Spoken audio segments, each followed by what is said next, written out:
Olá pessoal, tudo bem com vocês? Hoje eu estou aqui para falar sobre o fechamento da janela de transferências.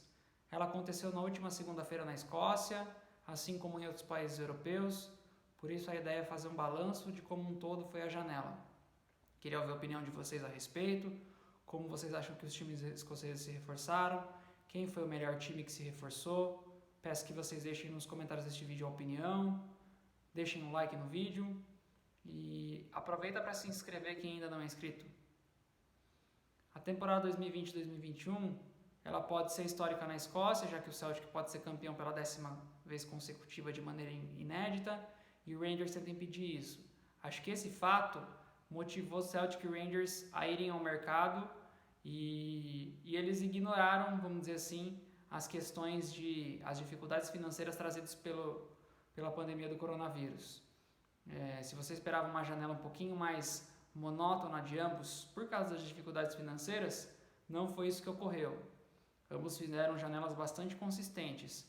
O Celtic, por exemplo, trouxe nomes como o goleiro Vasilius Barkas, o zagueiro Shane Duffy, o meia David Turnbull e o atacante Albion Ajeti. Já o Rangers trouxe nomes como Kemar Roofe, Yanis Raj, manteve outros nomes como Morelos, assim como o Celtic, conseguiu manter o zagueiro Ayer, o Watson Edward. Então, assim, além de terem se reforçado bem, os dois clubes terem aumentado um pouco a profundidade, acho que especialmente o Rangers, que tinha um pouco menos de profundidade no elenco, eles conseguiram manter os principais jogadores, e isso também é um ponto positivo, porque existem vários bons jogadores lá. O Rangers também conseguiu manter o Ryan Kent, que chegou a receber proposta do Leeds United. Então, ambos fizeram janelas bastante consistentes na hora de contratar e, ao mesmo tempo, conseguiram segurar seus principais jogadores.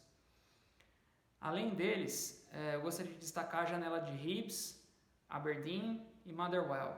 O Hibs, por exemplo, trouxe alguns nomes interessantes, já tinha destacado lá atrás o Kevin Nisbet, trouxe também o Jamie Murphy, que era um ponta que estava no Rangers sem muito espaço. O Aberdeen, por exemplo, trouxe o Johnny Hayes, trouxe outros nomes, o Marley Watkins, trouxe do Bristol City. O Motherwell foi o time que desses três que eu estou falando, foi o que mais perdeu nomes na temporada passada, em final de contrato, mas conseguiu se mexer bem no mercado. Entre os reforços trazidos, acho que o principal deles foi o lateral direito Stephen O'Donnell, que é da seleção escocesa, inclusive. Então, os três fizeram boas janelas. Em compensação, quando eu falo do Aberdeen, destaco até a boa janela do Aberdeen, eu coloco um asterisco, porque de perda significativa, eles tiveram a saída do Scott McKenna, que era um zagueiro, acho que um dos melhores zagueiros do futebol escocês, titular da seleção escocesa. Ele acabou sendo vendido ao Nottingham Forest, então acho que essa foi uma perda bastante sentida para o Aberdeen, embora eles tentaram repor, trouxeram Tommy Robin, que já tinha passagem por lá, estava sem contrato, trouxeram o Ross McCrory, que é um versátil jogador, saiu do Rangers e pode jogar na defesa, pode jogar de lateral, pode jogar de volante. Então eles tentaram repor, suprir a saída do McKenna com esses nomes, embora a saída do McKenna é bastante significativa, mas saiu por um bom valor também. Outro time que perdeu um nome bastante significativo foi o Livingston, que teve a saída do Lyndon Dykes, atacante, camisa 9, que tinha deixado mais de 10 gols na temporada passada. Ele acabou sendo vendido ao Queen's Park Rangers, então foi uma perda bastante significativa. Eles fizeram algumas outras apostas, trouxeram o primeiro Stokes, que acabou não ficando, nem chegou a entrar em campo, e agora mais recentemente trouxeram o J. Emmanuel Thomas, que era um atacante que teve algumas passagens pelas divisões inferiores da Inglaterra. Então uma aposta, mas assim, as perdas, principalmente desses dois nomes, foram bastante significativas. Acho que as mais significativas do futebol escocês, da janela do futebol escocês nesta temporada.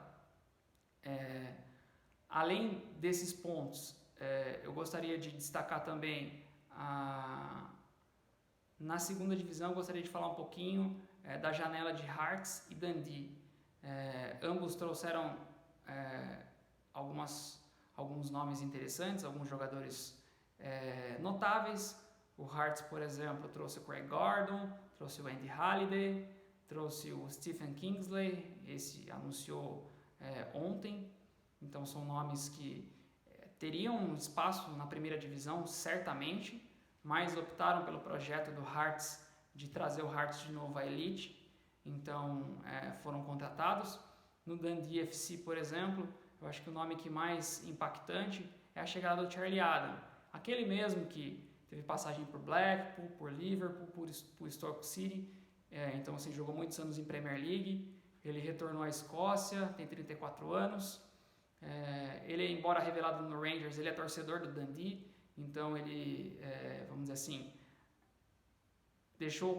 ouviu o coração e resolveu jogar no Dundee pela primeira vez na carreira. Então foi um jogador bastante interessante, um reforço notável para a segunda divisão. Então acho que esses dois clubes foram que saíram melhor de uma maneira geral.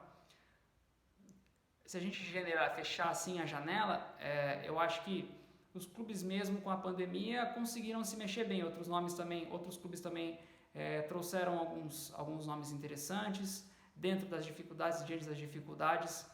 Eu acho que se mexeram bem.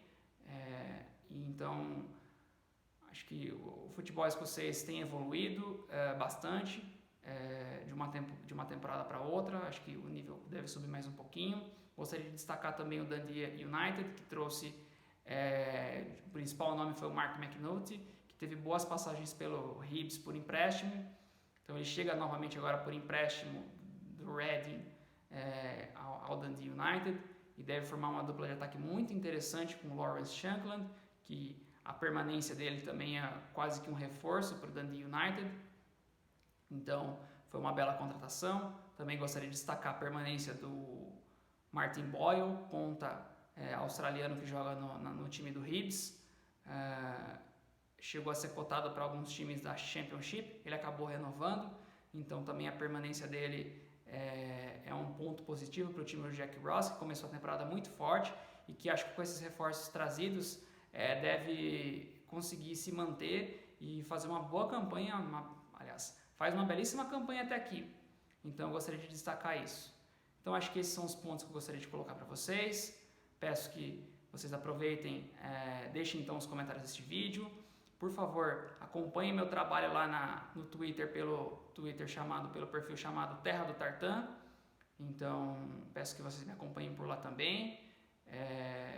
E obrigado pela atenção e até a próxima. Tchau, tchau, pessoal.